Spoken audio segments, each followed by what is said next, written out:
Hi, everybody. It's meteorologist Erica Martina, and I am back. I wanted to give you guys a quick update and keep this in a shorter, kind of more concise story for you all. All right. So, we are tracking Hurricane Rafael Category 1. Let me give you some updated information. Let's see. A general northwestward motion anticipated over the next day or so, talking about it finally arriving into the Gulf of Mexico by tomorrow around this time. It is expected to pass through the Cayman Islands tonight and over western Cuba by tomorrow. Once it does move across western Cuba, and even if it does just brush like along it as it's moving into the Gulf, we do have to be mindful that because of the mountain chains, oftentimes the hurricane will encounter some shearing. So that's something that could weaken it, although we are seeing the intensification to a category 2 for Hurricane Rafael as it enters the Gulf of Mexico. But it looks like it will weaken into a tropical storm before making landfall. So, with that said, here's a look at the location: 19.7 degrees north, 80.4 degrees west. Current max sustained wind speed 80 miles per hour. Remember, we were looking at 75 miles per hour as the threshold to get it into that category 1 status. Movement northwesterly at 13 miles per hour. 985 millibars is that central pressure. I do hope you're all having a really good night, and I want you guys to take some notes and make sure you send this information to your friends who might be along the Gulf states there. So we're talking about Louisiana, Alabama, Mississippi, portions of Florida, and portions of Texas as well, right? So we want to focus on the Gulf states there and how people might be impacted, okay? So we're tracking the tropics there, and now we're looking at our hour by hour future forecast. It's 60 miles east northeast of Grand Cayman Islands, 275 miles south southeast of Havana, Cuba.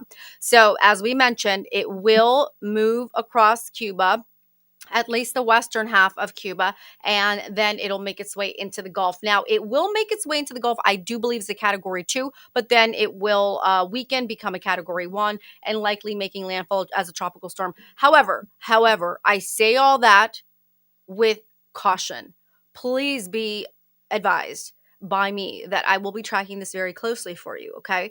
And that we have to make sure that we understand the wind radii, the outer band impact. As we saw with Milton, it was the outer band that caused so much damage, unfortunately, and that's what we're going to be watching, okay?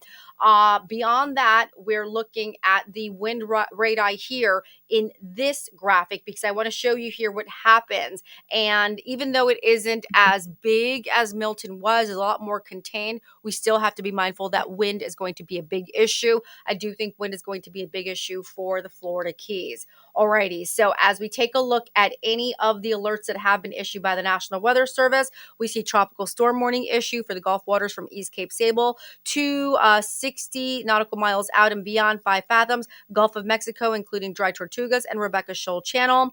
Couple more: Straits of Florida from Craig Key to west end of 7 Mile, Straits of Florida from west end of 7 Mile Bridge to south of Half Moon Shoal, out 20 nautical miles, and there are more. So please keep it right here with Weather Co-op, where weather meets community, for more updates. We're also seeing small craft advisories. So this is beginning to become more of a story. I know so many of us are excited about the election, but we have to focus on what's happening here. And now I wanted to share with you guys the spaghetti plots that I showed you guys just a few minutes ago in a longer weather story. But this right now is a great opportunity to see the potential for landfall for what is now category 1 Hurricane Rafael, going to be intensifying to category 2, likely weakening once it gets into the Gulf, and then possibly weakening even some more to tropical storm. Okay. But still, we have to respect the fact that it is right now category 1 hurricane. Okay. So it's moving across the Cayman Islands. It's going to brush up across Cuba. And now we see here the potential and likelihood for this to make landfall in Louisiana. Once again, the AVNO, as I mentioned earlier, if you missed the last forecast,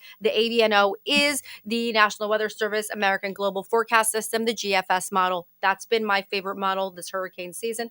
And I'm going to tell you guys, in full disclosure, it has not always been my favorite model, okay? I've often liked the ECMWF. In fact, I've often combined a few. I have been quite happy with the AVNO. I've been very, very happy with it. Okay, so just something that I want you all to keep in mind. HWRF, while I'm oftentimes excited about what they put out. Now, that is the Hurricane Weather Research and Forecasting Model. That is a great group of scientists. Some, you know what it is, some, they're doing a lot of like exploratory research, and I think sometimes the models can tend to be off a little bit, but I think it's still a great set of spaghetti plots here that we can appreciate. And this, of course, is your update in about 5.5 minutes on Hurricane Rafael. And we are tracking its intensification to a category 2, and then likely weakening to a tropical storm. I cannot guarantee that once it makes landfall. It looks like Louisiana. So please get the word out right now, and I will be tracking this for you over the next several days, like I did with Helene, like I did with Milton. We will be staying with you until it makes landfall. Alrighty, so please let your friends and family know. I'm meteorologist Erica Martin. I'll see you guys in just a few minutes. I hope you're all well and enjoying, wow, this amazing